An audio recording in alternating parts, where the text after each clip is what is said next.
The divorce papers hit the table at 6:47 a.m. Rafe Calderon heard the sound before he saw them, that specific whisper of legal documents sliding across polished wood. His hand froze on the doorknob. The house smelled wrong, not like home, like absence. Kairon stood 15 feet away, backlit by dawn through the kitchen window. Cherry blossoms drifted past the glass behind him, pink against grey sky. He wore Rafe's old college shirt, sleeves rolled to the elbows, one hand pressed flat against his stomach, the other hand rested on the envelope. Rafe's alpha instinct screamed two things simultaneously: protect and dominate. He did neither. "I watched you leave with her," Kairon said. His voice carried no heat. Worse, it carried nothing at all. Channel 7 had the footage by midnight, Channel 2 by 1 a.m., by 3 it was everywhere. Rafe stepped inside, closed the door, the click echoed. "I can explain." "Don't," Kairon's eyes met his, brown, steady, empty. "I waited all night, you didn't call, you didn't text, you didn't come home." The scent hit Rafe then, under the coffee, under the faint lavender of Kairon's soap, something sweet, something new, something that made his throat close and his chest crack open. "Pregnant." Hi viewers, kindly tell us where you're watching from and what time it is. Kairon's hand moved, not away from his stomach, but tighter against it. Protective, instinctive, the gesture answered questions Rafe hadn't asked yet. 12 weeks, Kairon continued. His pronouns were deliberate, masculine, firm. Male omegas learned early to claim their identity in a world that wanted to erase it, which means whatever you think you need to explain about last night doesn't matter. This started long before. Rafe's knees felt loose. 12 weeks, first trimester complete, ultrasound confirmed, real. "You're pregnant," Rafe said, stupid, obvious. His brain couldn't catch up to his body. His alpha pheromones were already responding, territorial, possessive, desperate. "I'm leaving," Kairon said. "The papers are standard. No fault, clean split. You keep the business, I keep my dignity." The word dignity landed like a blade. Rafe moved forward, one step. Kairon's sense spiked, not fear but warning. The air between them turned sharp. "I didn't touch her," Rafe said. Each word cost him. "I swear on my bond, I swear on everything we built, I didn't." "You didn't come home." Kairon's voice finally cracked. "Just once, just enough. That's the same thing." Silence filled the kitchen. Outside, a car alarm wailed. Inside, the refrigerator hummed. Rafe could hear his own heartbeat in his ears, too fast, too loud. "Kairon, the baby isn't yours." Time stopped. Rafe's hand hit the counter. His vision tunneled. The room tilted left, then right, then steadied into something unrecognizable. "What?" Kairon didn't blink, didn't look away. His hands stayed on his stomach like a shield. "The father is an enigma." The word hung in the air like smoke. Enigma, myth level, power beyond alphas, bonds that rewrote hierarchy, beings so rare most packs went generations without encountering one. "That's not possible," Rafe said. His voice sounded distant, underwater. "Lucien Crowe," Kairon said. 12 weeks ago, the hostage negotiation, the safe house." Rafe remembered, of course he remembered. Kairon had been trapped for 48 hours, communications down, no backup. When they finally extracted him, Kairon had been silent for 3 days. Rafe thought it was trauma, shock, normal omega stress response after captivity. He never asked what happened in that safe house. "You," Rafe's throat closed. "He forced you." "No," Kairon's answer came fast, definitive. "It wasn't like that. It was biology, heat, proximity. Enigma pheromones don't ask permission. They just are. He didn't want it either. We both tried to fight it." Rafe's hands curled into fists, not from anger, from the desperate need to hit something, anything, to make the world make sense again. "Why didn't you tell me?" Kairon's laugh was bitter, broken. "Tell you what, that an enigma got me pregnant, that your omega husband is carrying a child that could start a war between syndicates." His eyes went wet but no tears fell. "I was protecting you." "From what?" "From doing exactly what you're about to do." Kairon's voice turned sharp. "Lucien Crowe isn't some rival you can intimidate. He's not a problem you can solve with strategy or muscle. He's an enigma. And the second anyone knows this baby exists, every power structure on the East Coast will come for it." "The baby? Not my baby, not our baby." "The baby." Rafe's world had shattered twice in 5 minutes. First the divorce, then the truth. Now came the third break. "You chose silence," Rafe said slowly, "and I chose deception." Kairon's shoulders dropped, just an inch. just enough. We protected each other, he whispered, and destroyed everything anyway. Outside, the cherry blossoms kept falling. Inside, the envelope sat on the table between them, unsigned but already finished. Rafe looked at the papers, looked at Kairon, looked at the hand pressed against a stomach that held someone else's child. His next question came out broken. Do you love him? Kairon met his eyes. I don't even know him. The silence that followed wasn't empty. It was full of every question neither of them could answer, full of 12 weeks of lies, full of one night that cost everything. Rafe's phone buzzed once, twice, 3 times. He ignored it. But the damage was done, because the name on the screen, visible for just a second before the display went dark, was one Rafe knew. Maribel Knox. His consigliere, his most trusted advisor, the woman who'd helped him build his empire. And the only person who knew Rafe would be at that gala last night. Kairon saw the name too. His expression didn't change, but his scent did. Fear, sharp, immediate. She knows, Kairon said softly. Rafe's blood went cold. Because if Maribel knew about the pregnancy, if she knew about the Enigma, then this wasn't just a marriage ending. This was a war beginning. What would you do if you came home to find out the person you love is carrying someone else's child, but the real betrayal is the secret you both kept? Maribel Knox had called 17 times. Rafe stared at his phone on the kitchen counter, watching the screen light up and die like a heartbeat. Kairon hadn't moved from his position by the window. The divorce papers sat untouched. The air between them vibrated with everything unsaid. Answer it, Kairon said, not a suggestion, a test. Rafe's thumb hovered over the screen. Maribel's face smiled up at him from the contact photo, sharp cheekbones, calculating eyes, the expression of someone who always knew more than she let on. She'd been his second in command for 8 years. Loyal, ruthless when needed, the kind of woman who made enemies disappear cleanly. The kind of woman who'd orchestrate a public scandal if it served a purpose. The phone stopped ringing. Then immediately started again. Rafe answered, put it on speaker, didn't say hello. Finally, Maribel's voice came through crisp, efficient. I've been trying to reach you since 4 a.m. We have a situation. I'm aware, Rafe said. Are you? A pause, too calculated, too long, because the commission called an emergency meeting. 30 minutes ago, your presence is required. The commission, 5 families, 3 alphas, 2 betas, all of them circling each other like sharks. They only called emergency meetings for 3 reasons: territory disputes, blood feuds, or power vacuums. Rafe wasn't involved in any of those. Until now. What's the meeting about? Rafe asked. His eyes stayed on Kairon. Kairon stayed on the window. Apparently someone leaked footage of you leaving the Metropolitan with Sienna Ortiz, Maribel said. Her tone suggested sympathy. Her words suggested a trap. The Ortiz family is calling it an insult, a public humiliation of their Omega daughter. They want reparations. Sienna Ortiz, the Omega from the gala. High society, well-connected, completely uninvolved in anything that actually happened last night. Rafe had walked her to her car. That was it. No touching, no promises, no betrayal beyond appearance. But appearance was currency in their world. Sienna wasn't humiliated, Rafe said carefully. She was grateful for the escort. Her family knows that. Do they? Maribel's voice sharpened. Because her father just told the commission his daughter's reputation has been compromised, and you know what that means. Marriage contract or blood debt. Those were the only 2 ways to settle an Omega's compromised honor in Mafia law. Either Rafe married Sienna, which meant divorcing Kairon, or the Ortiz family had legal justification for retaliation. Kairon's hand pressed harder against his stomach. Rafe's jaw locked. This is setup. Of course it's a setup. Maribel sounded almost amused. The question is whether you're going to show up and prove you can't be pushed, or stay home and prove you're compromised. The word compromised landed heavy, deliberate. I'll handle it, Rafe said. You have 20 minutes, Maribel replied.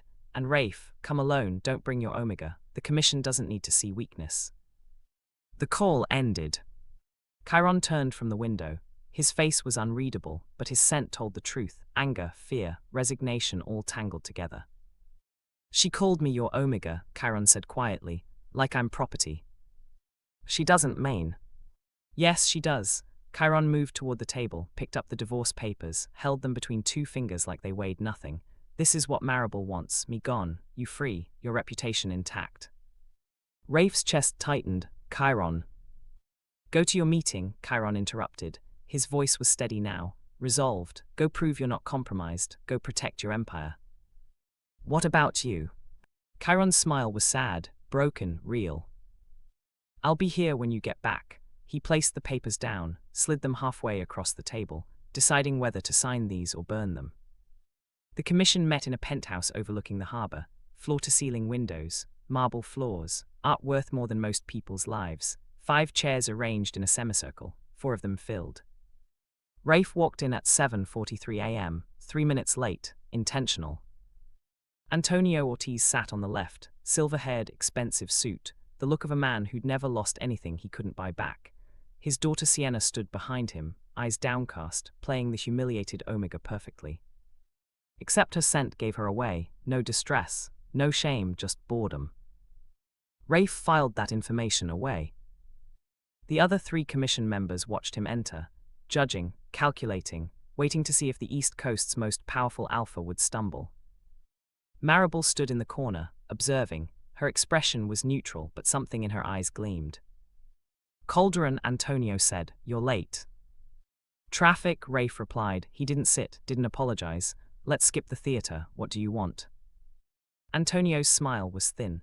"My daughter's honor has been compromised. You were seen leaving a public event with her. Alone, in the early hours. The footage is everywhere." "I walked her to her car," Rafe said flatly. "Her driver was waiting. Nothing happened." "Intent doesn't matter." Antonio leaned forward. "Perception does. And the perception is that you publicly disrespected your bonded Omega while pursuing mine." Kairon's name hung unspoken in the air. Rafe's hands stayed loose at his sides, relaxed, dangerous. "Sienna," he said, looking past Antonio to the Omega behind him, "did I disrespect you?" Sienna's eyes flicked up, met his. For half a second Rafe saw fear. Not fear of him. Fear of her father. Sienna started. "She doesn't need to answer," Antonio cut in. "Her father speaks for her honor." Classic control wrapped in protection. Rafe shifted his attention back to Antonio. "State your terms." "Marriage contract," Antonio said immediately. "You divorce your current Omega, bond with my daughter, our families unite, everyone profits." Behind Antonio, Sienna's shoulders stiffened. Her sense spiked, distress, finally, but directed inward. She didn't want this either. Rafe let the silence stretch, let them all sit in it, then he smiled, cold, calculated. "No." Antonio's expression darkened. "Then you choose blood debt." "I choose truth," Rafe said. He pulled out his phone, pulled up security footage, turned the screen toward the commission. "This is the parking garage, time-stamped. You can see me walking Sienna to her car. You can see her driver opening the door. You can see me leaving. 37 seconds of interaction. No touching, no promises." He swiped to the next video. "This is the same footage that was leaked to the press, except it's edited. The timestamp is gone, the angle is changed, it's designed to look intimate." He looked at Maribel. Her expression didn't change. "Someone wanted this narrative," Rafe continued. "Someone wanted the commission distracted. Someone wanted me compromised." Antonio's jaw worked. "You're accusing me." "I'm accusing no one," Rafe interrupted. His alpha presence filled the room, not aggressive but absolute. "I'm stating facts. My Omega is at home. My bond is intact. My honor is intact. This meeting is over." He turned to leave. "Your Omega is pregnant," Maribel said. Rafe froze. The room went silent. Every commission member leaned forward, suddenly interested. Maribel stepped out of the corner. Her heels clicked against marble. "Congratulations," she said softly. "When were you planning to announce it?" Rafe's mind raced. Kairon was 12 weeks, visibly pregnant if you knew what to look for, but they'd kept it private, secret, safe. How did Maribel know? "My personal life," Rafe started. "Is everyone's business when you led the East Coast Syndicate," Maribel finished. She looked at the commission. "A pregnant Omega changes succession, changes alliances, changes everything." Antonio's eyes gleamed. Interesting timing. Your omega gets pregnant right when you're caught with mine. The implication was clear, accusation without words. Rafe's control was a thread, thin, fraying. Kairon's pregnancy predates last night by 3 months, Rafe said. Then why the secrecy? This from Marcus Ewan, beta family head, always the pragmatist. Why not announce? Why not celebrate? Because the baby wasn't his. Because Enigma bloodlines were targets. Because announcing would start a war. Rafe said none of those things. We wanted to wait until the 2nd trimester, he lied smoothly. Standard caution. Maribel tilted her head, studied him, then smiled. Of course, she said, how considerate. But her eyes said, I know you're lying. The meeting dissolved, commission members filed out. Antonio left with a warning look. Sienna avoided Rafe's eyes entirely. Only Maribel stayed behind. She approached slowly, stopped 3 feet away. You're good at this, she said, lying, protecting, playing the alpha king. What do you want, Maribel? Her smile faded, something cold replaced it.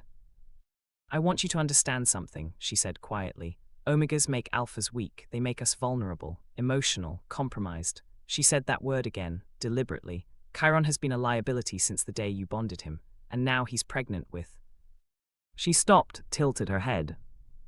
With your pup, she finished, but the pause said everything. She knew. She knew about Lucien. Rafe's blood turned to ice.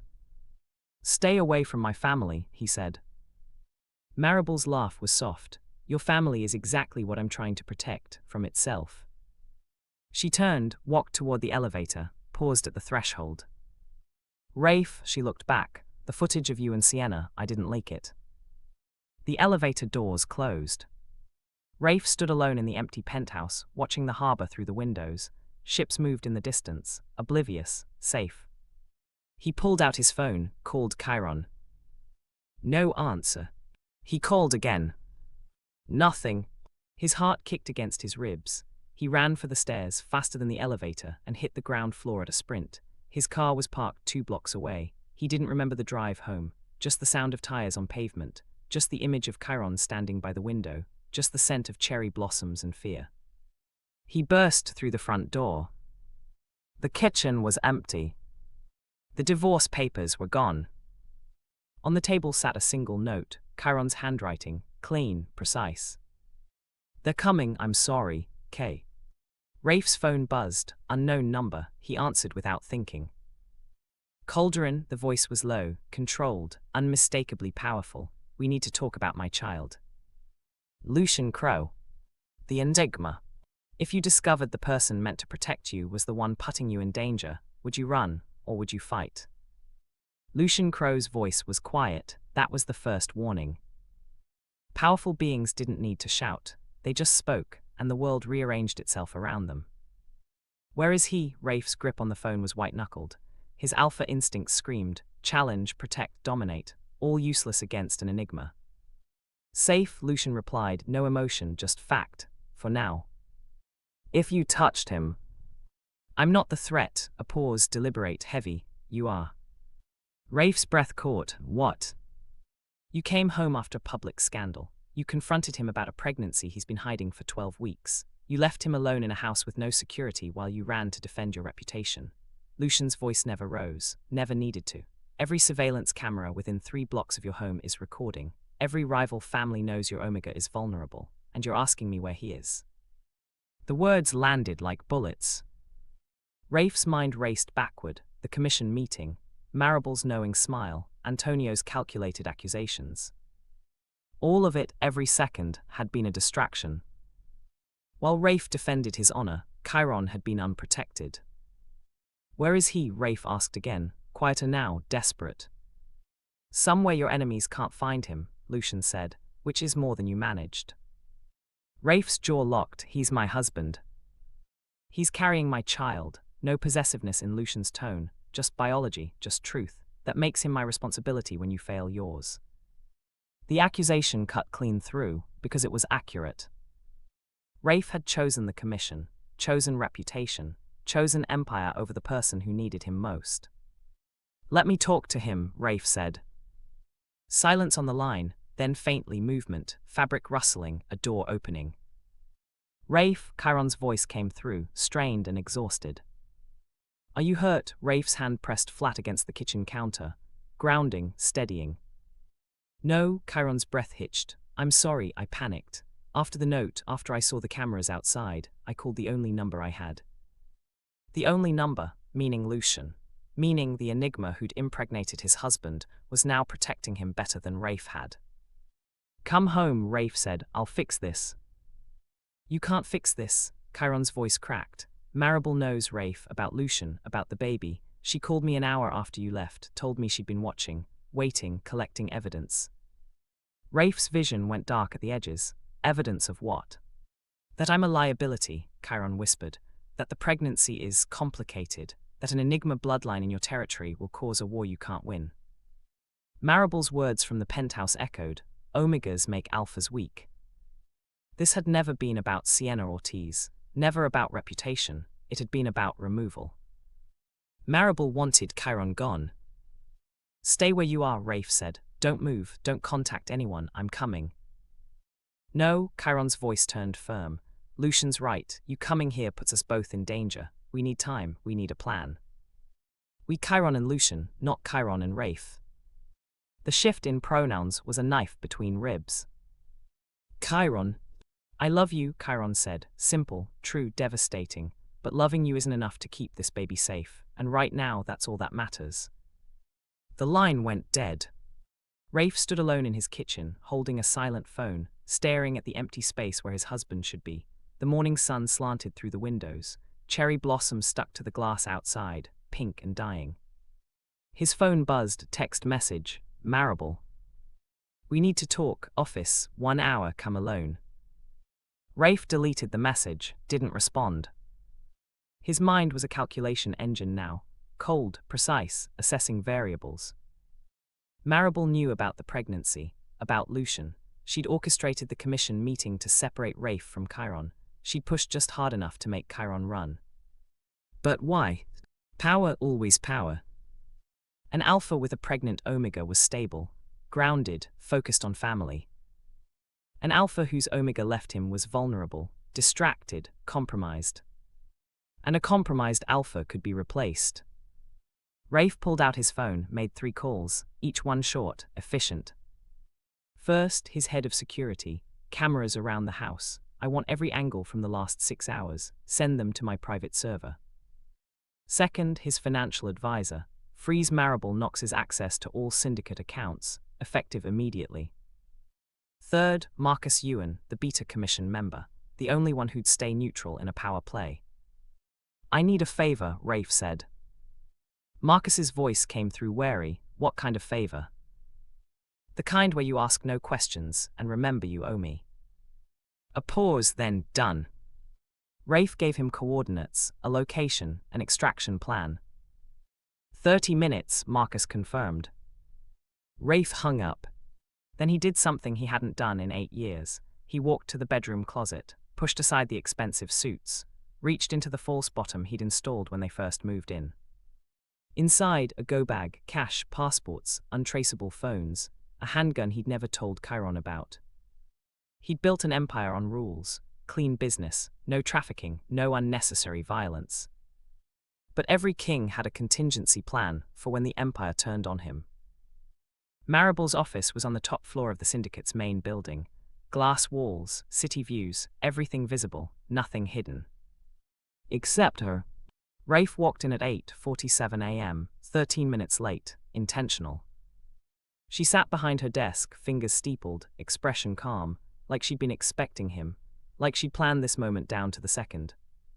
You're late, she said. You're fired, Rafe replied. Her smile didn't falter. You can't fire me. I just did.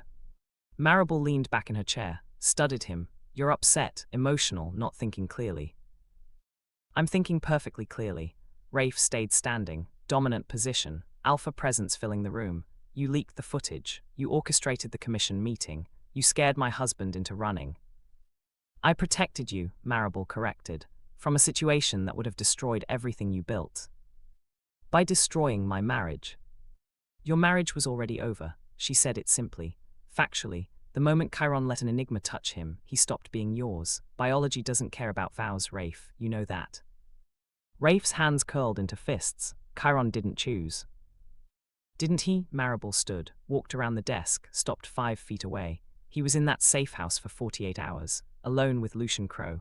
You think biology is the only thing that happened? The implication was poison.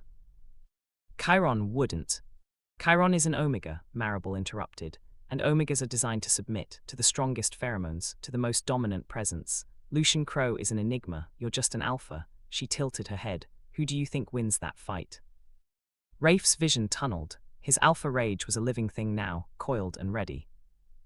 But he didn't move. Because moving meant she'd won. This isn't about biology, Rafe said quietly. This is about you wanting me alone, controllable, without attachments. Maribel's smile widened. This is about keeping you powerful. Omegas make alphas soft, weak, distracted. You've been different since you bonded, Kairon. More cautious, more emotional, less willing to do what needs to be done. Like what? Rafe challenged. Like removing threats before they become problems, Maribel said. Like controlling your territory without apologizing. Like being the king this syndicate needs instead of the husband one omega wants. There it was, the truth under the strategy. Maribel didn't want Rafe powerful, she wanted him ruthless. And Kairon made him human. Leave, Rafe said. Excuse me. You have 1 hour to clear your office. After that, security will remove you. Maribel's expression finally shifted. Anger, cold, calculated. You're making a mistake, she said. No, Rafe replied, I'm correcting one. He turned to leave. Rafe, Maribel's voice stopped him at the door. The commission won't accept this. They'll see you choosing an omega over your consigliere as weakness, and weak alphas don't last long. Rafe looked back, met her eyes. Then I'll show them what a weak alpha can do. He left. Behind him, glass shattered. Maribel's scream of rage echoed through the building. Rafe didn't look back. He had 30 minutes to reach the extraction point, 30 minutes to get to Kairon before Maribel's network realized what was happening. 30 minutes to prove he could choose love over empire. His phone buzzed. Marcus. Target secured, move now. Rafe ran. The city blurred past, traffic, sirens, normal people living normal lives while his world collapsed and rebuilt itself in real time. The extraction point was an abandoned dock. Marcus's car idled in the shadows, back door open. Kairon sat in the back seat, pale, shaking, alive. Rafe's chest cracked open with relief. He reached for the door handle. A gunshot cracked through the air. The window beside Kairon's head exploded. Marcus shouted, Kairon screamed. Rafe dove for cover behind a shipping container. His mind calculated trajectories, angles, threats. The shooter wasn't aiming to kill. They were aiming to separate. A second shot, this one hit the ground inches from Rafe's position. Then silence. Rafe risked a look, the car was gone. Marcus had floored it, taking Kairon to safety. Good, that was good. But now Rafe was alone, exposed, targeted. His phone buzzed, unknown number. He answered. Congratulations, a woman's voice purred. Not Maribel, someone else. You just declared war. The line went dead. Rafe stood in the empty dock, surrounded by the smell of salt water and gunpowder, and realized something critical. Maribel hadn't been working alone. This wasn't a power play. This was a coup. Would you sacrifice everything you've built to protect the one person you love, even if protecting them means losing them forever? The house felt like a crime scene. Rafe stood in the kitchen at 11:23 p.m., exactly 16 hours after the divorce papers first hit the table. He'd spent the day in motion, calls, meetings, security protocols, tracking Maribel's network, coordinating with Marcus to keep Kairon hidden. Now, standing still, the silence was suffocating. The envelope sat where Kairon had left it, white, legal, final. Rafe picked it up. The paper was expensive, heavy, official. He could feel the weight of dissolution in his hands, not just of marriage, but of everything they'd built in 3 years. Trust, home, future. His fingers found the seal. He could open it, read the terms, see exactly how Kairon wanted to divide their life into his and mine. He set it down instead. The scent hit him then, faint, lingering. Kairon's pregnancy pheromones still clung to the air, sweet like honey, with an underlying sharpness that hadn't been there before. Enigma influence. Lucien's genetics were already changing the chemistry, already claiming space in Rafe's home. His phone vibrated. Marcus. He's stable, Marcus said without preamble. Shaken, angry, but physically fine. Where? Safe house, 3 layers of security. No one knows the location except me and you. Lucien. A pause. He left. Rafe's grip tightened on the phone. Left where? Just left, said Kairon was in good hands, said he'd be in touch when the time was right. Marcus's voice carried an edge of unease. Enigmas don't follow normal protocols, Rafe. They just do what they want. That was the problem. Enigmas operated outside hierarchy, outside control. Lucien could disappear for weeks and reappear at the worst possible moment, or the best. There was no predicting it. Can I talk to him? Rafe asked. He asked for space. The words were a punch to the gut. Space, Rafe repeated flatly. Yeah, Marcus's tone softened. He's processing. Give him tonight. Try again tomorrow. The call ended. Rafe set the phone down on the counter, pressed both palms flat against the marble, breathed, focused on the cool surface, the solid reality of it. His husband was alive, safe, protected, and wanted nothing to do with him. The cherry blossoms outside the window were mostly gone now, just a few stragglers clinging to branches, pink against black sky. Morning felt like years ago. A sound at the door. Rafe's body moved before his mind caught up. Alpha instincts, territorial, defensive. He crossed the kitchen in 3 strides, hand already reaching for the knife block. The door opened. Kairon stood in the threshold. He looked smaller than he had that morning, exhausted. His clothes were different, borrowed probably from Marcus's emergency supplies. The shirt hung loose. His hand was pressed against his stomach again, that same protective gesture. Hi, Kairon said quietly. Rafe's heart was a drum. Hi. They stared at each other across 10 feet of kitchen floor. The distance felt infinite. Marcus said you wanted space, Rafe managed. I lied. Kairon stepped inside, closed the door, locked it. The click echoed. I wanted to be angry. I wanted to hate you. I wanted space to feel justified in leaving. And Kairon's eyes met his, brown, wet, devastated. And I can't. The words broke something in Rafe's chest. He moved forward. Kairon moved forward. They met in the middle of the kitchen. Rafe's hands came up, hesitant, asking permission, and Kairon collapsed into him. The sob came from somewhere deep. 12 weeks of secrets, 1 day of chaos, a lifetime of fear compressed into a single sound. Rafe held him, just held him. His alpha instincts screamed to fix it, to promise it would be okay, to dominate the moment into submission. He did none of those things. He just held his husband and let him break. I'm sorry, Kairon whispered against Rafe's chest. I should have told you, about Lucien, about the pregnancy, about all of it. I should have come home, Rafe replied. His voice was rough, unsteady. That night, every night, I should have been here. Kairon pulled back, not far, just enough to look up. His face was blotchy from crying, beautiful and wrecked. Maribel called me, he said. After you left, she told me she's been watching us for months, that she knew about the safe house, about Lucien, about the pregnancy before I even knew I was pregnant. Rafe's jaw locked. How? Medical records. She has someone inside the clinic. She knew the test results before I did. Kairon's hands fisted in Rafe's shirt. She told me I had 2 options. Leave quietly with a financial settlement or stay and watch everything you've built burn down around us. She's bluffing. She's not. Kairon's voice turned hollow. She has evidence, photos, audio recordings, a full timeline of the safe house incident. She knows exactly when Lucien's heat suppressants failed, exactly when my cycle synced with his pheromones. She knows things I don't even remember. Rafe's mind raced. If Maribel had that kind of documentation, she'd been planning this for months, maybe longer, watching, waiting, building a case. Not just against Kairon. Against Rafe's judgment. Then we fight, Rafe said.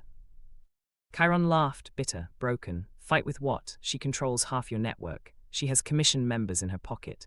She leaked the gala footage to make you look compromised, and it worked. The entire city thinks you're unstable now. I don't care what the city thinks. You should. Kairon's hands dropped from Rafe's shirt, fell to his sides. Because the city is your power, your reputation is your currency, and I'm the thing destroying both. Don't say that. It's true. Kairon stepped back, creating distance. Physical, emotional. Maribel's right about one thing: omegas make alphas weak, and pregnant omegas carrying another man's child, that's a political disaster. You're not a disaster, Rafe said sharply. You're my husband. Am I? Kairon's eyes dropped to the table, to the divorce papers, because those say otherwise. Silence filled the kitchen. Rafe moved to the table, picked up the envelope, held it in both hands. You didn't sign them, he said. No. Why not? Kairon's throat worked. Because I don't want a divorce, I want a miracle. The honesty was devastating. Rafe looked at the envelope, at the legal dissolution of everything they'd built. Then slowly, deliberately, he walked to the sink, turned on the burner, held the envelope over the flame. Rafe! The paper caught, fire crawled up the edges, bright and consuming. Rafe held it until the heat kissed his fingers, then dropped it into the metal sink. They both watched it burn, watched their divorce turn to ash. No miracle, Rafe said, just a choice. I choose you. Kairon's breathing was unsteady, even though the baby isn't yours. The baby is yours, that makes them mine. Even though keeping me puts your empire at risk. Fuck the empire, Rafe turned to face him. I can rebuild territory, I can't rebuild us. Kairon's eyes went wide, not with hope, with fear. You don't understand, he whispered. Lucien told me something, before he left, something about Enigma pregnancies. Rafe's chest tightened. What? The baby will have Enigma traits, dominance, presence, power beyond normal alphas. Kairon's hand pressed against his stomach. By the time they're 5 years old, they'll be able to influence entire rooms without trying. By 10, they'll be dangerous. By 15, they'll be unstoppable. So every power structure on this coast will want them dead or controlled. Kairon's voice cracked. This isn't just about us anymore. This is about bringing a weapon into the world, and Maribel knows it. The weight of it settled over Rafe like gravity. A child that could disrupt hierarchy, a child that could challenge alpha dominance, a child that could rewrite power itself. It's no wonder Maribel wanted them gone. We'll protect them, Rafe said. How? I don't know yet. Honesty, raw, terrifying, but we figure it out together. Kairon studied him, searching for cracks, for lies, for the moment Rafe would realize the cost was too high. He found none of those things. Okay, Kairon said finally. Okay. Okay, Kairon moved forward, closed the distance, took Rafe's hands in his. We fight together, no more secrets, no more protection through silence. Rafe pulled him close, kissed his forehead, breathed in the scent of honey and Enigma influence and home. No more secrets, Rafe echoed. His phone buzzed. They both looked at it. Unknown number, again. Rafe answered, put it on speaker. Touching, Maribel's voice said, cold, amused, the reconciliation scene, very moving. Kairon went rigid in Rafe's arms. How? Rafe started. How am I watching? Maribel laughed. Because I own this house, Rafe. I own the security system, the cameras, every room, every corner. I've been watching since you burned those divorce papers. Rafe's blood turned to ice. Romantic, Maribel continued. Stupid, but romantic. Did you really think you could choose an omega over your empire and face no consequences? What do you want? Rafe asked. What I've always wanted, you focused, powerful, uncompromised. A pause, and that starts with removing the distraction. The line went dead. Rafe and Kairon stood frozen in the kitchen, the cameras they couldn't see, the threat they couldn't escape. Then from upstairs, glass shattered. Footsteps multiple, heavy. Kairon's scent spiked, fear, sharp and immediate. Rafe moved on instinct, pushed Kairon toward the back door. Run. Rafe. Run. The kitchen door burst open. 3 men, armed, professional. Rafe put himself between them and Kairon. Alpha dominance flooded the room. Leave, now. The lead man smiled. Sorry, boss, new management. He raised his gun. Not at Rafe. At Kairon. When the person you trust most becomes your greatest threat, how far would you go to protect the one you love, and would you survive what it costs? The gunshot never came. The lead man's hand spasmed. The weapon clattered to the floor. His scream followed, raw, animal, confused. He dropped to his knees, clutching his head like something inside was trying to claw its way out. The other two men backed up, not retreating, frozen, their eyes were wide, pupils blown. The air in the kitchen changed, pressure, dense, wrong. Kairon made a sound, half gasp, half sob. Rafe didn't move, couldn't. His alpha instincts were screaming contradictory commands: protect, submit, fight, kneel. His body didn't know which one to obey. Then a voice came from the doorway, low, controlled, absolute. Leave. Just one word, no threat, no anger, just command. The three men scrambled backward, tripping over each other, desperate to escape. The lead man was still on his knees, hyperventilating, but his companions dragged him out. The back door slammed, footsteps retreated, gone. Lucien Crowe stepped into the kitchen. He looked exactly as Rafe remembered from their one previous meeting, 8 years ago, at a neutral territory summit. Tall, dark skin, silver-grey eyes that reflected light like a predator's. He wore a simple black shirt and dark jeans, no visible weapons, no armor. He didn't need any. Enigmas were weapons. Kairon, Lucien said, not a greeting, a check-in. I'm okay, Kairon whispered. He hadn't moved from behind Rafe, his hands still pressed against his stomach. Lucien's eyes tracked the gesture. Something flickered in his expression, too fast to name, too complicated to categorize. You shouldn't be here, he said, either of you. Rafe found his voice. This is my house. Was your house? Lucien moved further inside. Each step was deliberate, measured. Maribel Knox purchased it through a shell corporation 6 months ago. You've been living in her property. She's had access to everything. The information landed like a physical blow. 6 months. Before the pregnancy, before the safe house, before Lucien. Maribel had been planning this for longer than Rafe realized. Why? Rafe asked. His voice was steadier than he felt.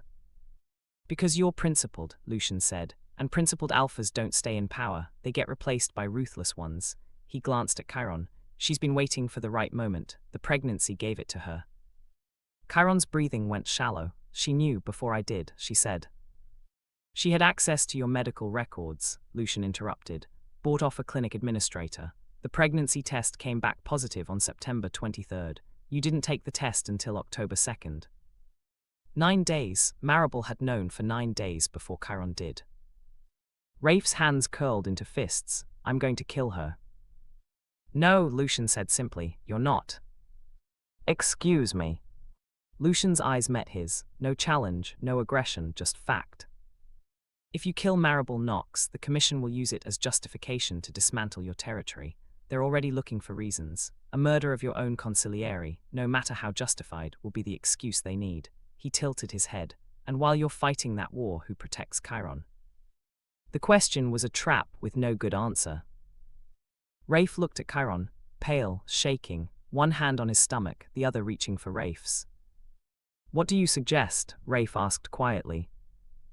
Leave, Lucien said. Tonight, disappear until the child is born. Let Maribel think she won. Let her take over your territory. Let the Commission celebrate. Then when the baby comes. Then what? Kairon interrupted. His voice was stronger now, sharper. We come back with an Enigma child and expect everyone to just accept it, to welcome us. No, Lucien replied. We come back with proof that Enigma bloodlines can coexist with existing power structures. We rewrite the rules. Rafe shook his head. That's not how the omegaverse works. Power doesn't share, it dominates or dies. Then it's time for evolution. Lucien moved closer, stopped 5 feet away, respectful distance. I didn't choose this, neither did Kairon. Biology made this decision for all of us, but the child is here, the child is real, and the child deserves better than a world that sees them as a threat. Silence filled the kitchen. Kairon's hand tightened on Rafe's. Where would we go? I have a place, Lucien said. Remote, secure, off every grid. No one knows about it except me. He looked at Rafe. I'm not asking you to trust me. I'm asking you to trust that I want the same thing you do, Kairon alive, the baby safe. Rafe's jaw worked. Every instinct screamed not to trust an Enigma, not to follow, not to submit. But every fact said Lucien was right. How long? Rafe asked. 4 months until the birth, then we reassess. 4 months in hiding, 4 months away from his territory, 4 months watching his empire crumble while Maribel took over. But 4 months with Kairon safe. Okay, Rafe said. Kairon looked up at him. Rafe. Okay, Rafe repeated. He met Lucien's eyes. But understand something. I'm not doing this because you're an Enigma. I'm doing this because you're right. Lucien's expression didn't change. That's all I ask. They left at 2:47 a.m. 1 bag each, cash, burner phones, nothing traceable. Lucien drove, a black SUV with no plates, windows tinted dark enough to hide anything. Rafe sat in front, Kairon in back. The distance felt intentional. The city disappeared behind them. Highways became back roads became dirt paths. Civilization thinned until it was just trees and darkness. Kairon's voice came from the back seat. Lucien. Yes. At the safe house, when Kairon started again, did you know that it would result in pregnancy? The question hung heavy. Lucien's hands stayed steady on the wheel. Enigma biology is different. Our fertility rate is higher. Our genetic dominance is absolute. When an Enigma and an Omega are in close proximity during compatible cycles, he paused. Yes, I knew it was possible. I tried to prevent it. How? Rafe asked. His voice was tight. Suppressants, distance, isolation protocols. Lucien's jaw tensed. None of it worked. Enigma pheromones override pharmaceutical intervention, and when stress is added, when danger is present, biology amplifies. So you knew, Rafe said slowly, that being trapped in that safe house with Kairon would result in this. I knew it was likely, Lucien corrected. I didn't know it would happen. Kairon's breathing changed, faster, shallower. Rafe turned in his seat. Kairon. I'm fine, but his hands were shaking. I need to understand. Was there, he looked at Lucien through the rearview mirror, was there a moment where you could have left, where you could have walked away? Lucien was quiet for a long time. Then's no. The single word carried weight, finality. Enigma bonds aren't chosen, Lucien continued. They're inevitable. When the biology aligns, when the pheromones match, there's no choice, just consequence. That's not fair, Kairon whispered. No, Lucien agreed, it's not. The SUV turned onto a private road. No signs, no markers, just forest pressing in from both sides. We're here, Lucien said. The house was small, cabin style, wood and stone, solar panels on the roof, windows that looked out into nothing but trees. Remote didn't cover it, this was isolation. Lucien parked, cut the engine, the silence was absolute. 2 bedrooms, he said, gesturing to the house. Full kitchen, medical supplies, everything you'll need for the pregnancy. No internet, no cell signal, satellite phone for emergencies only. Rafe climbed out, studied the surroundings. How often will you be here? Weekends, Lucien replied. I still have my own territory to manage, but I'll check in, make sure you have what you need. Kairon got out slowly, one hand on the vehicle for balance. The pregnancy was more visible now. 16 weeks maybe, still early second trimester, but undeniable. Lucien's eyes tracked the movement, that same complicated expression. Kairon, he said quietly. Kairon looked up. I'm sorry, Lucien said, for all of it, for the safe house, for the pregnancy, for the danger this puts you in. He paused, but I'm not sorry the child exists. Kairon's eyes went wet, he nodded, couldn't speak. Rafe stepped between them, not aggressive, just present. We need ground rules, Rafe said. Lucien nodded, name them. You don't touch him, you don't make decisions about the pregnancy without Kairon's consent. And if anything happens to him while we're here, I don't care if you're an Enigma, I will end you. Lucien's expression didn't change, agreed. And one more thing, Rafe added. His voice dropped. The baby might be yours biologically, but Kairon is mine, my husband, my family, don't forget it. Lucien met his eyes. Something passed between them, not submission, not dominance, understanding. I won't, Lucien said. He got back in the SUV, started the engine. "I'll be back Friday," he called through the window. "There's food inside, medical instructions, everything you need." The vehicle pulled away, disappeared down the dark road. Rafe and Kairon stood alone in front of the cabin. The forest breathed around them, alive, watching. 4 months, Kairon said softly. 4 months, Rafe echoed. They walked inside together. The cabin was simple, clean, a large bed in one room, a smaller bed in the other, kitchen stocked, medical supplies organized on a counter. On the table sat a folder, thick, official. Rafe opened it.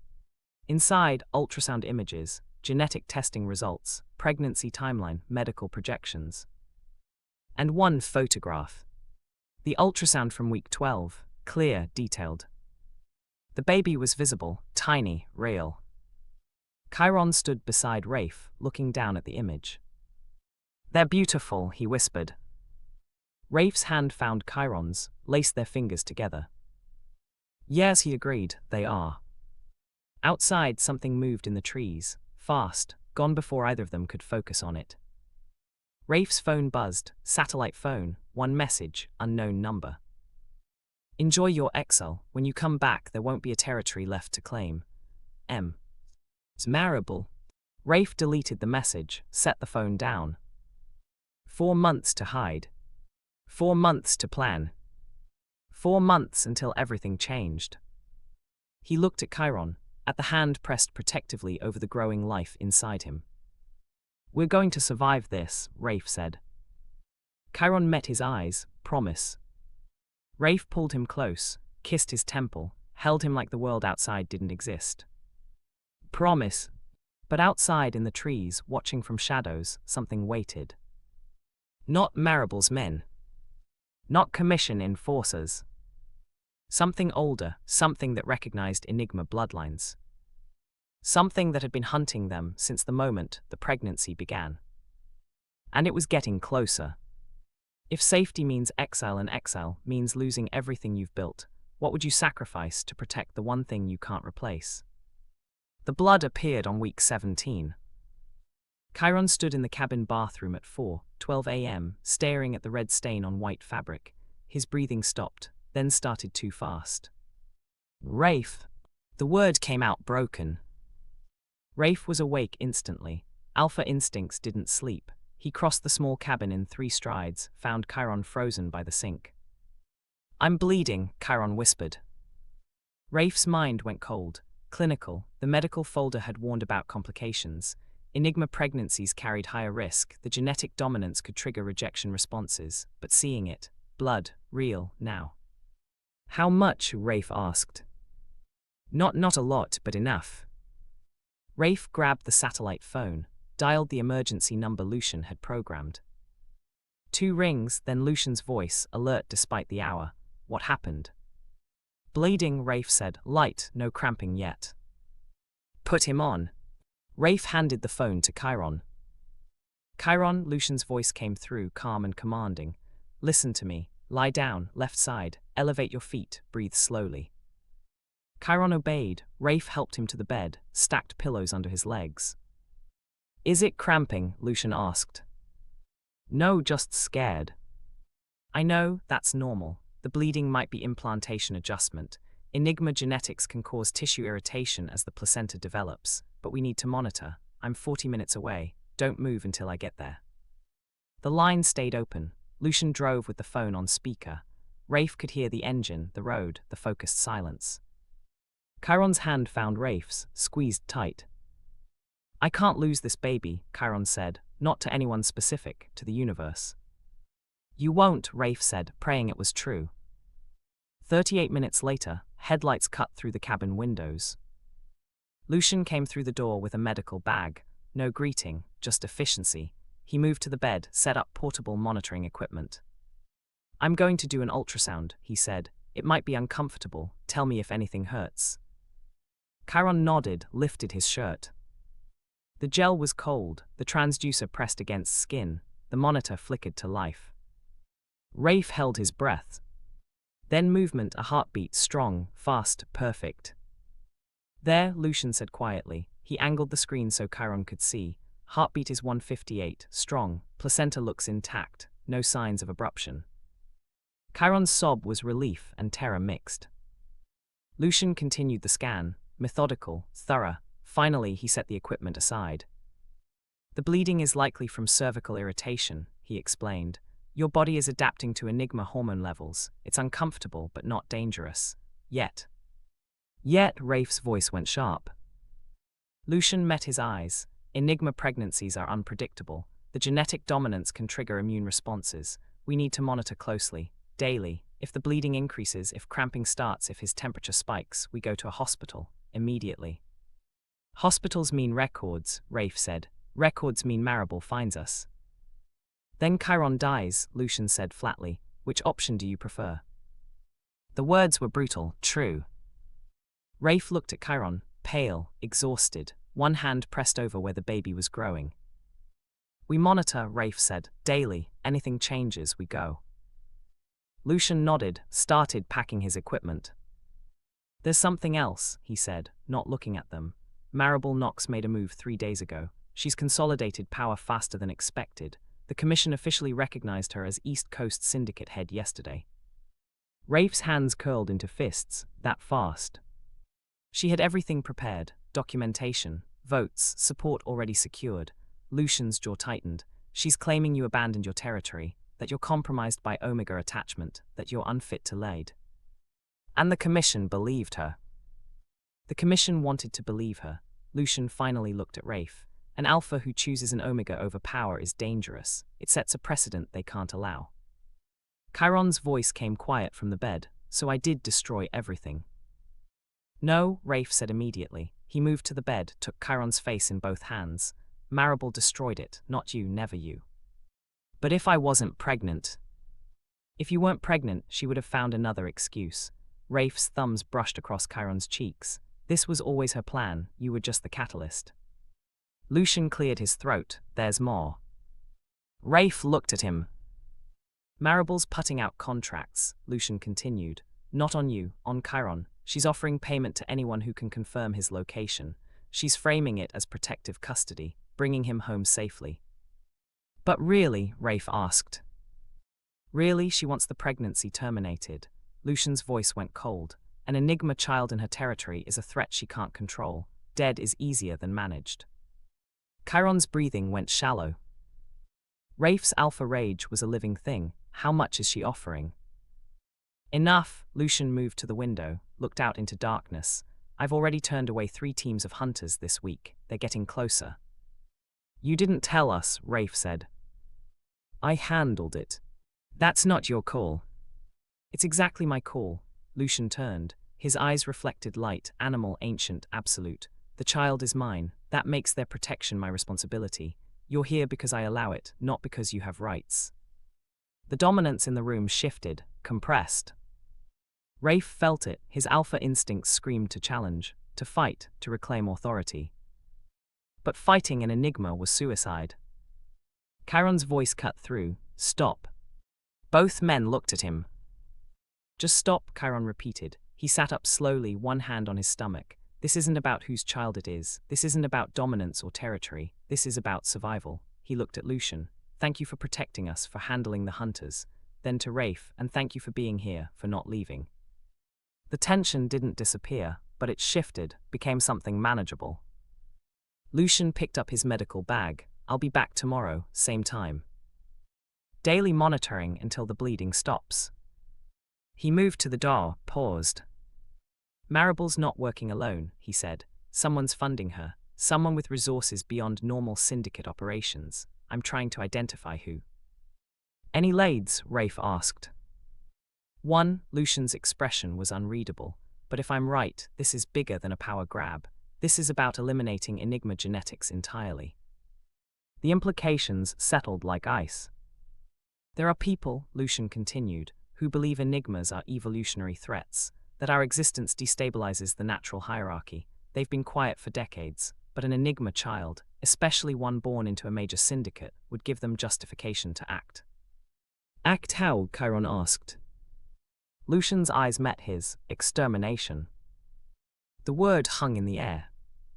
Get some rest, Lucien said. Both of you, I'll handle the perimeter. He left. Rafe and Kairon sat in the quiet cabin. The ultrasound images were still on the monitor. Their baby, moving, alive, threatened. We can't stay here, Kairon said softly. We can't leave, Rafe replied. This is the safest place. Safe until it's not. Kairon's hand covered Rafe's. Lucien's turning away hunters now, but eventually someone gets through. Someone always gets through. Rafe didn't argue because Kairon was right. His phone buzzed, text message, unknown number. He opened it. A photograph, the cabin, taken from the trees, recent. Below it, one line. Found you, payment accepted, target acquired, anonymous. Rafe's blood went cold. He showed Kairon the phone. Kairon read it, his face went pale. They're here, he whispered. Outside, something moved in the darkness, fast, deliberate. Then the lights went out. When the hunters find you and the protector can't save you, what would you sacrifice to buy one more day, and would that day even matter? The darkness was absolute. Rafe's hand found Kairon's in the blackness. Don't move, don't make a sound. His alpha vision adjusted slowly. Shapes emerged, the bed, the window, the door. A shadow passed outside, human-shaped, armed. Rafe's mind calculated. One entrance, two windows. The satellite phone was on the table, 10 feet away, might as well be a mile. No weapons except kitchen knives. They were trapped. Kairon's breathing was too loud in the silence. Rafe pressed a hand gently over his mouth, not to silence him, to remind him, quiet meant survival. The front door handle turned. Slowly, testing, locked. Then the sound of metal on metal, lock picks, professional.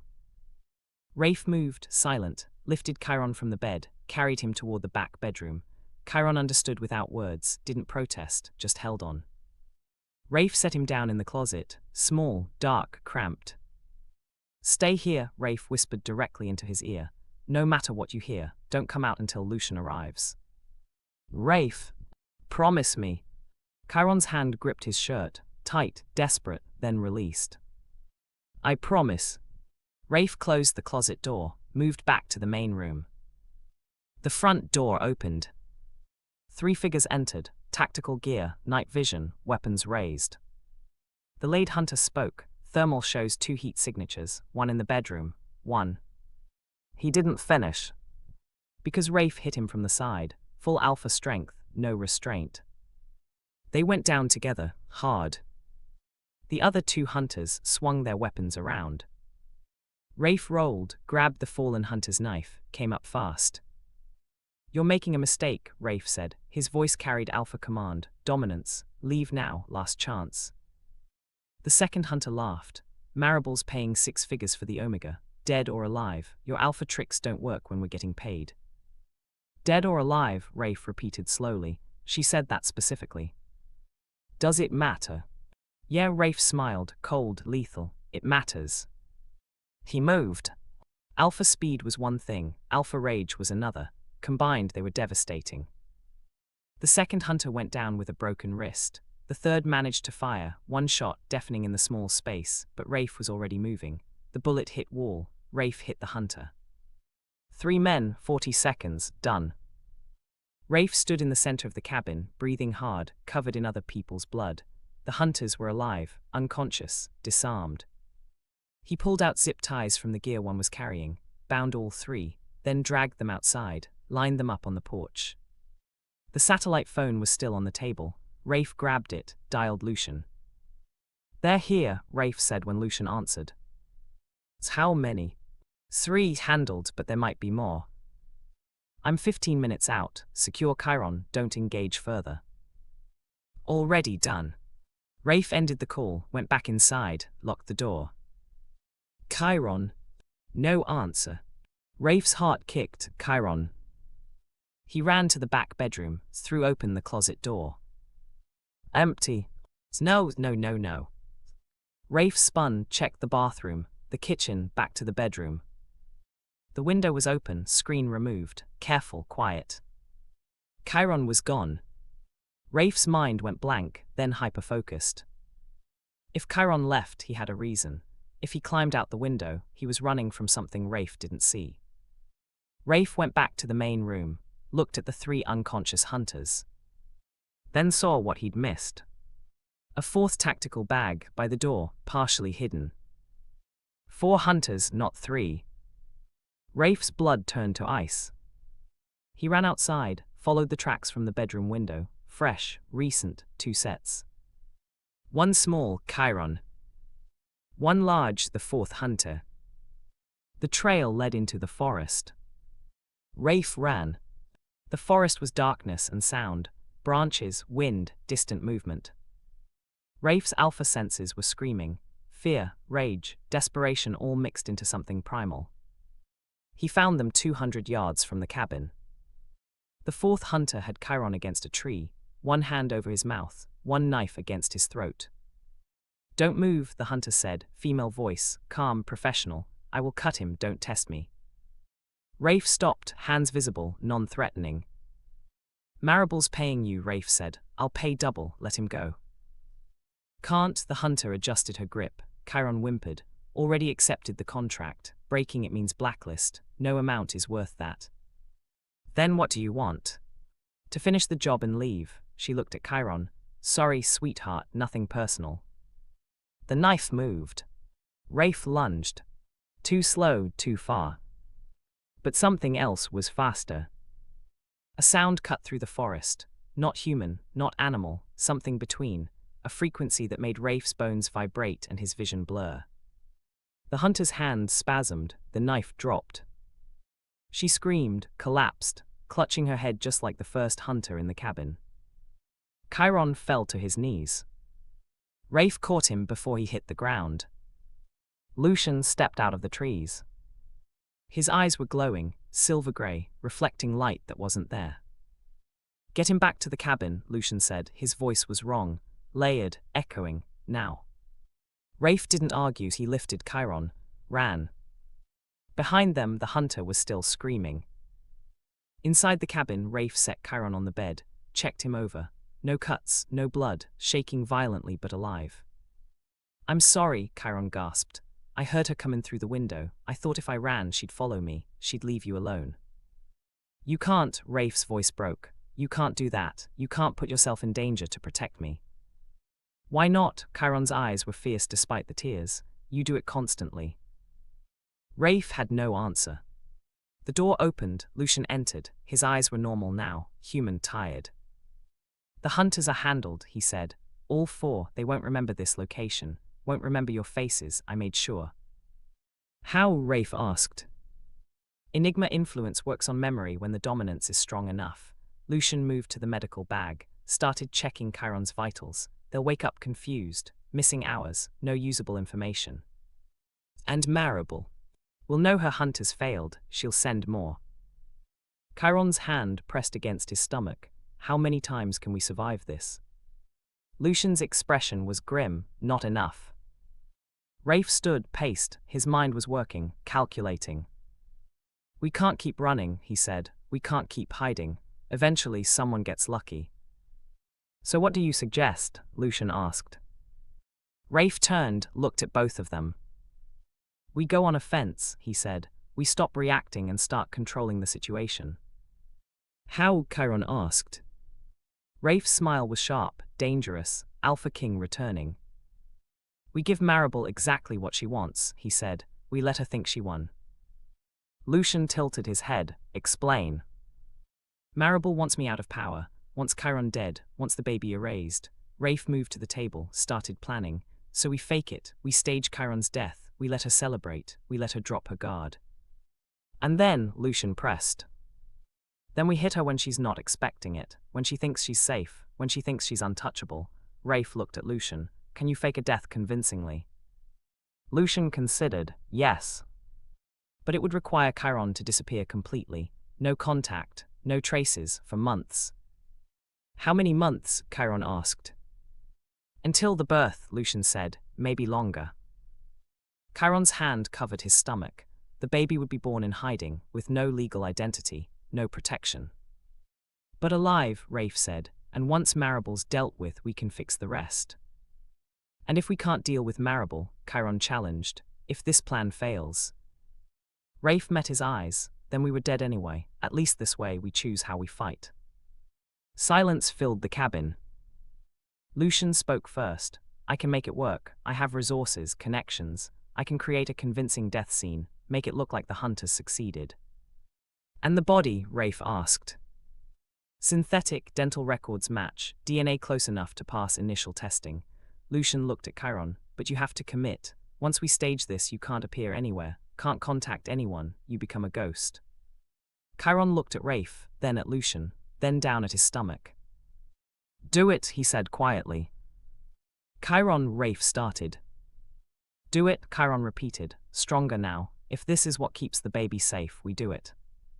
Lucien nodded. I'll make the arrangements. We have 48 hours before the story needs to break.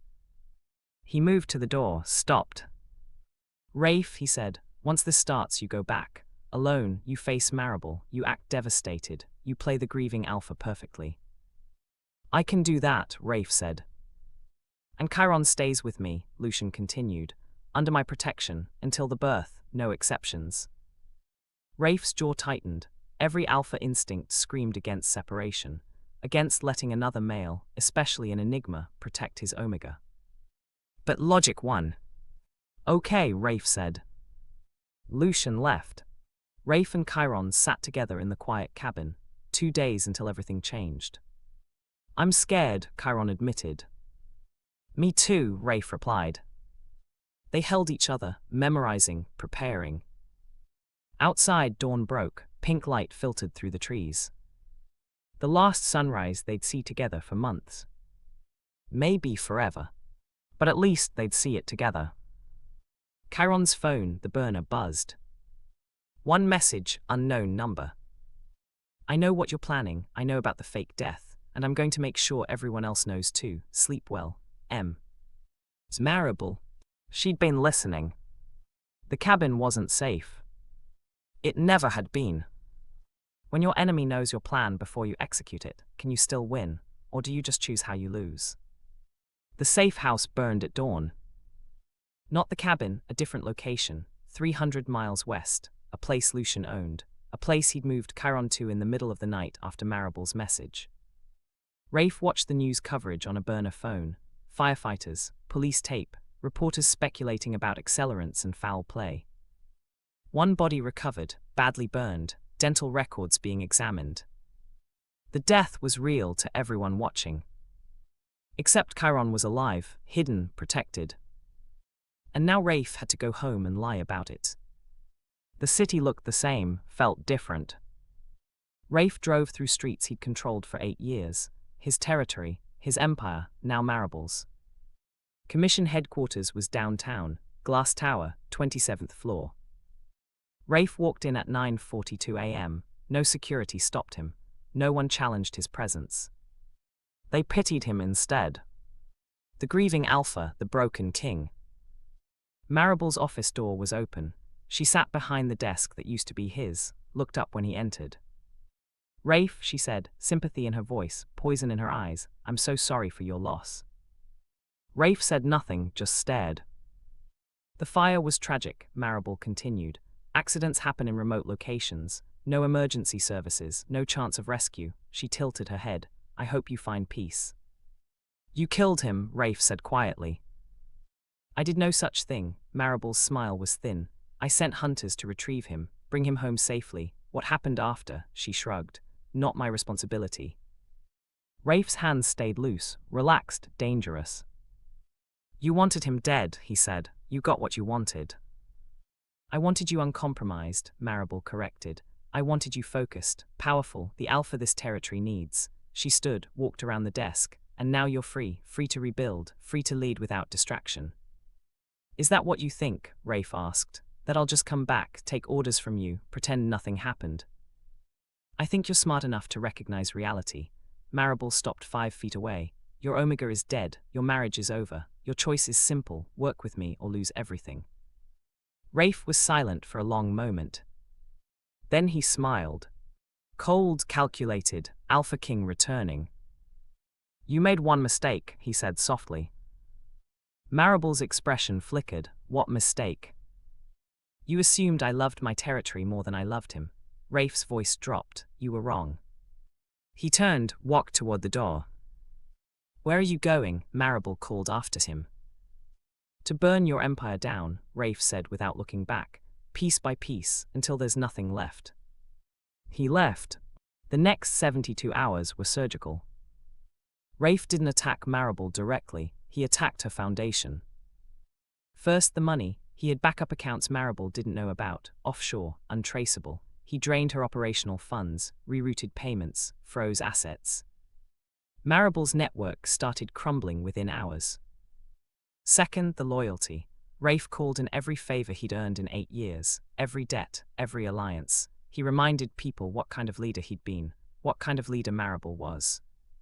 Principled vs. ruthless. Protection versus exploitation. People chose sides. Third, the evidence. Rafe had been collecting documentation for years, clean records, proof of Maribel's shadow dealings, her blackmail, her violence, her violations of omegaverse law. He sent everything to the Commission. Not to Maribel's allies. To her enemies. By day 3, Maribel was fighting fires on 6 fronts. By day 4, she was losing. The Commission called an emergency meeting. Rafe attended, so did Maribel. Antonio Ortiz presided. We've reviewed the evidence presented by Calderon. The accusations are serious. They're fabricated, Maribel said sharply. Desperate lies from a grieving alpha who can't accept his failures. Are they? Marcus Ewan spread documents across the table. Financial records, audio recordings, witness testimonies, because this looks pretty concrete to me. Maribel's expression went cold. Rafe's been planning this, building a case. He's trying to reclaim power by destroying me. I'm not trying to reclaim anything, Rafe said. His voice was calm, steady. I'm just showing you who you gave my territory to. The Commission members examined the evidence, whispered, debated. Antonio cleared his throat. Maribel Knox, you're hereby removed from leadership, effective immediately. Your assets are frozen pending full investigation. Maribel stood, slowly, dangerously. You're making a mistake, she said. That's what you told me, Rafe replied. Funny how that works. Maribel looked at him, really looked, searching for cracks. Your Omega is dead, she said quietly. You won, Rafe, but what did you win? The words were designed to cut. They didn't. Because Rafe knew something Maribel didn't. Kairon was alive. I won my dignity, Rafe said. That's enough. He left the meeting, walked out of Commission headquarters, breathed city air for the first time in months. His phone buzzed. Lucien. It's done, Lucien asked. It's done, Rafe confirmed. Then it's time, Lucien said. Kairon's in labor. Rafe's heart stopped. What? Early, stress-induced. The baby's coming. Rafe was already running. Where? Lucien gave him an address, private clinic, secure, off-grid. 30 minutes, Rafe said. Hurry, Lucien replied. He's asking for you. Rafe broke every traffic law getting there. The clinic was small, discreet. A nurse led him to a room at the end of the hall. Inside, Kairon was on a bed, sweating, breathing hard. One hand gripped the rail, the other pressed against his stomach. Rafe, he gasped. Rafe crossed the room, took his hand. I'm here, I'm here. Lucien stood in the corner, watching. His presence was supportive, not invasive. A doctor entered, checked Kairon's vitals. We are close. Next contraction you push. Kairon's grip on Rafe's hand was crushing. I'm scared. I know, Rafe said, but you're the strongest person I know. You've got this. The contraction came. Kairon pushed. Again. Again. Then a cry. Small, angry, alive. The doctor held up a baby, tiny, perfect, eyes already open and alert. It's a boy, the doctor said. Kairon sobbed, relief, joy, exhaustion. Rafe couldn't breathe, couldn't speak. The doctor cleaned the baby, wrapped him, placed him in Kairon's arms. Kairon looked down at his son, his child, the life they'd fought so hard to protect. Hi, Kairon whispered. Hi, baby. The baby's eyes tracked to Kairon's face, focused, knowing. Then, slowly, the baby's eyes shifted color. Brown to silver gray. Enigma eyes. Lucien stepped forward, looked down at his biological son. "He's beautiful," Lucien said softly. "He is," Kairon agreed. Rafe reached out, touched the baby's tiny hand, the fingers wrapped around his. "What's his name?" the doctor asked. Kairon looked at Rafe, then at Lucien. "Jordan," Kairon said, "Jordan Crowe. Both surnames, both fathers." Lucien's expression shifted, something grateful, something sad. "Thank you," he said quietly. The baby Jordan made a small sound, content, safe. The room was quiet, peaceful. Outside, the world was chaos. Maribel was being investigated, the commission was restructuring, territory lines were being redrawn.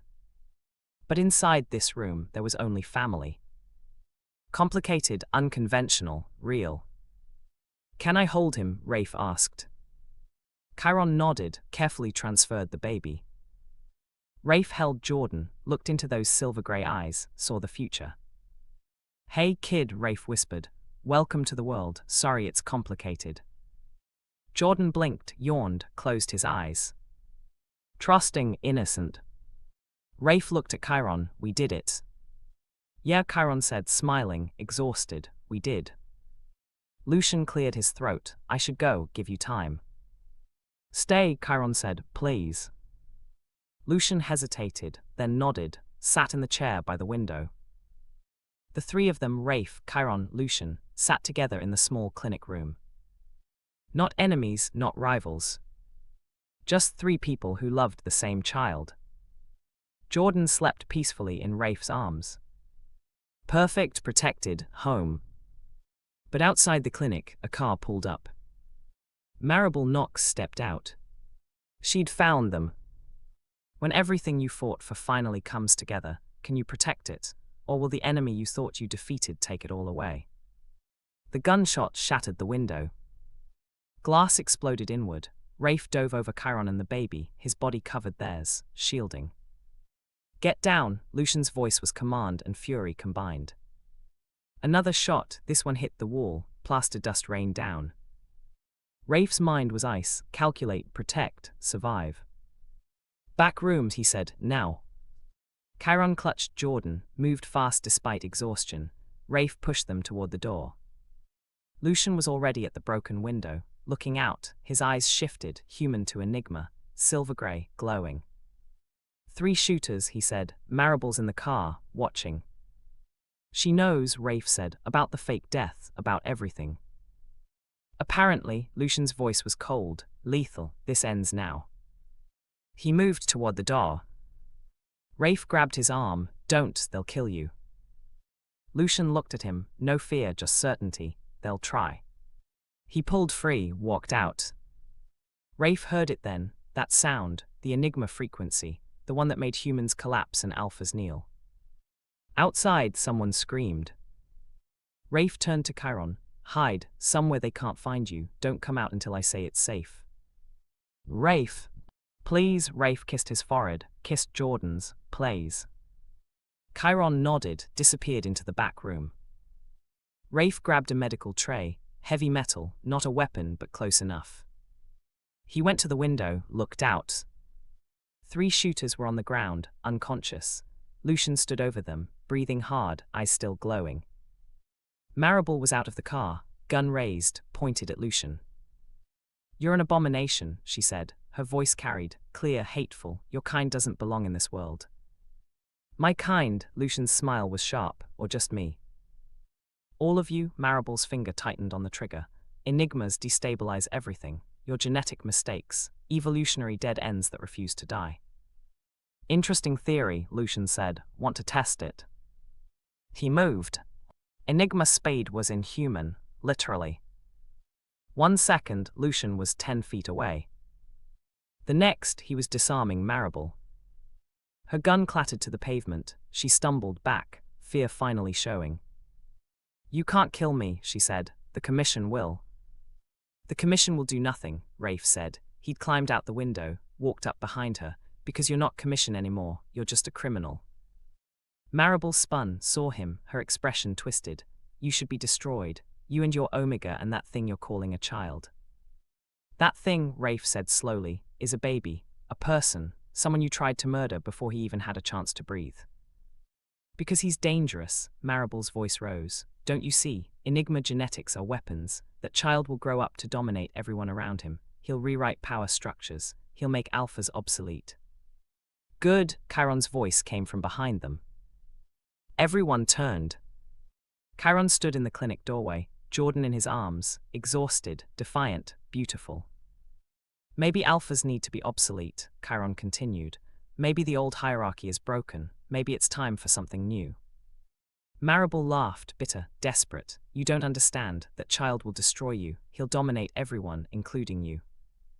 No, Kairon said. He'll love everyone, including me, because that's what we'll teach him. Sirens echoed in the distance. Someone had called police. Lucien looked at Rafe. You need to go, now, take Kairon and Jordan, disappear before authorities arrive.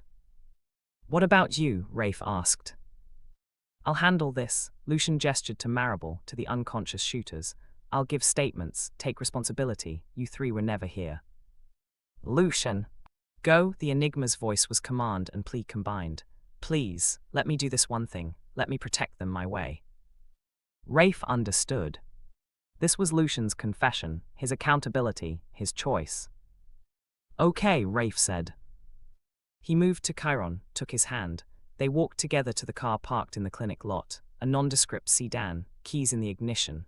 Lucien had planned for everything. Rafe drove. Kairon held Jordan. Behind them, police cars arrived. Lights, voices, chaos. They didn't look back. 3 months later. The safe house was different this time. Not a cabin, an apartment, city edge, normal, quiet.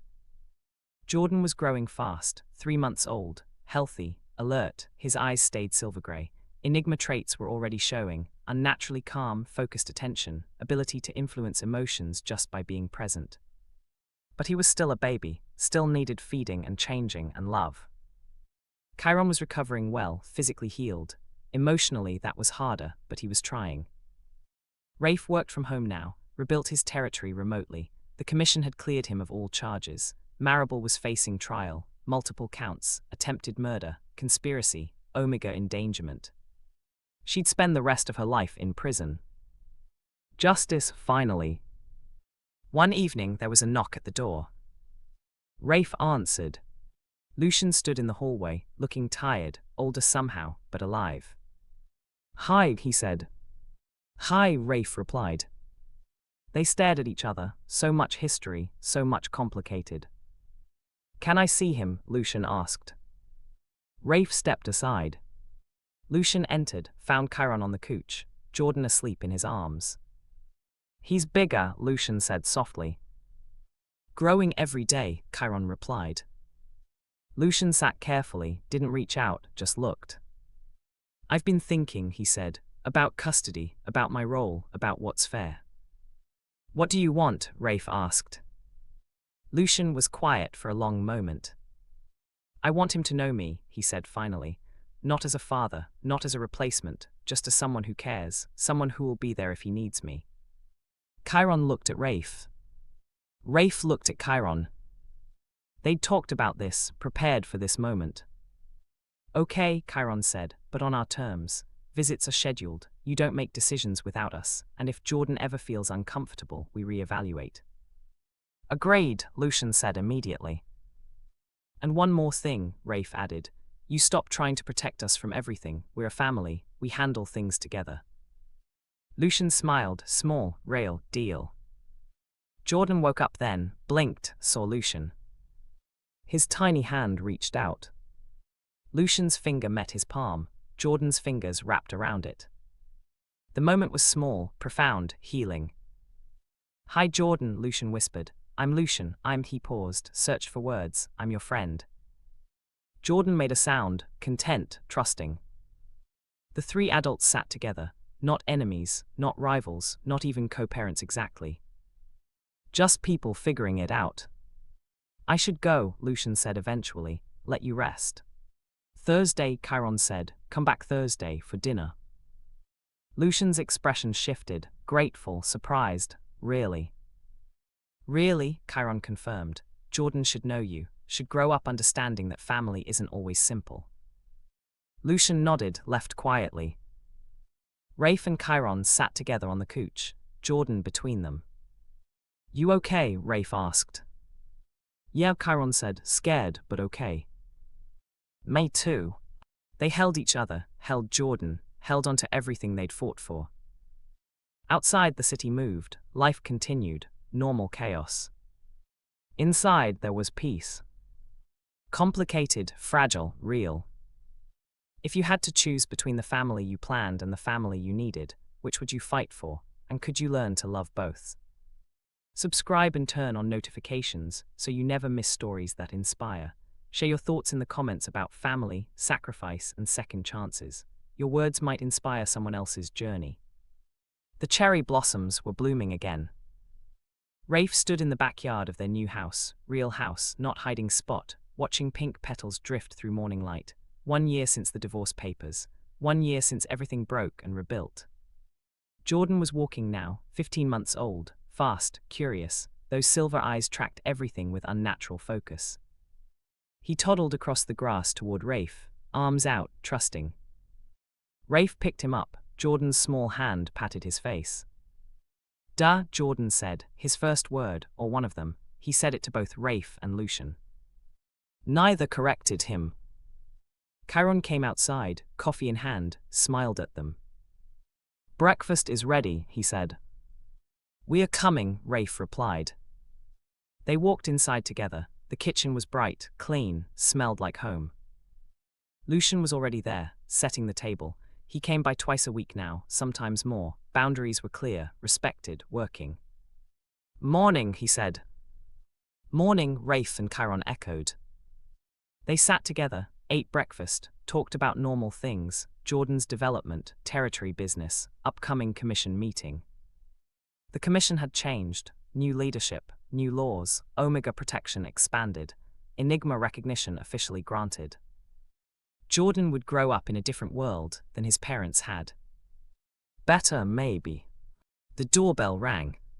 Rafe answered. Antonio Ortiz stood on the porch, with Sienna. Calderon, Antonio said, no hostility, just formality. May we come in? Of course, Rafe stepped aside. They entered. Sienna looked different, confident, free. I owe you an apology, Antonio said without preamble, for the commission meeting, for the accusations, for trying to force a marriage contract. It wasn't your idea, Rafe said, it was Maribel's. But I participated. Antonio's jaw tightened. I let ambition override judgment, and I nearly destroyed your family in the process. Sienna stepped forward. I'm sorry too, I should have spoken up, should have refused, but I was scared of my father. She glanced at Antonio. I'm still scared sometimes. You don't have to be, Kairon said. He'd come into the room, Jordan on his hip. Not here, not with us. Sienna's eyes went to Jordan, widened. He's beautiful. Thank you, Kairon said. Is it true, Sienna asked quietly, that he's Enigma? Yes, Lucien said. He'd followed Kairon, stood in the doorway. He's mine, biologically. Antonio looked at Lucien, then at Jordan, then at Rafe and Kairon. Complicated family, he observed. Very, Rafe agreed. But it works. So far, Kairon said, we take it day by day. Antonio nodded slowly. The commission wants to meet Jordan, officially, recognize him as legitimate heir to both Calderon and Crowe lines. Why, Rafe asked, suspicious. Because the old ways are changing, Antonio said, because children like Jordan represent evolution, and because fighting evolution is exhausting. He smiled slightly. We'd rather adapt. Rafe looked at Kairon looked at Lucien looked at Jordan. Jordan giggled, oblivious, perfect. Okay, Rafe said, but on our timeline, when Jordan's ready, when we're ready. Fair enough, Antonio agreed. He and Sienna left. The house was quiet again. Rafe, Kairon, Lucien, and Jordan sat together in the living room. That was unexpected, Kairon said. Good unexpected, Rafe asked. Maybe, Kairon looked at Jordan. What do you think, baby? You ready to be officially recognized? Jordan babbled, reached for a toy. The adults laughed. I'll take that as a maybe, Lucien said. The afternoon passed quietly. They played with Jordan, talked about the future, made plans. Normal things, family things. As the sun set, Lucien stood to leave. Thursday, Kairon asked. Thursday, Lucien confirmed. He paused at the door, looked back at them, Rafe holding Jordan, Kairon beside them. Thank you, Lucien said, for letting me be part of this. I know it's not easy. Nothing worth having is, Rafe replied. Lucien smiled, left.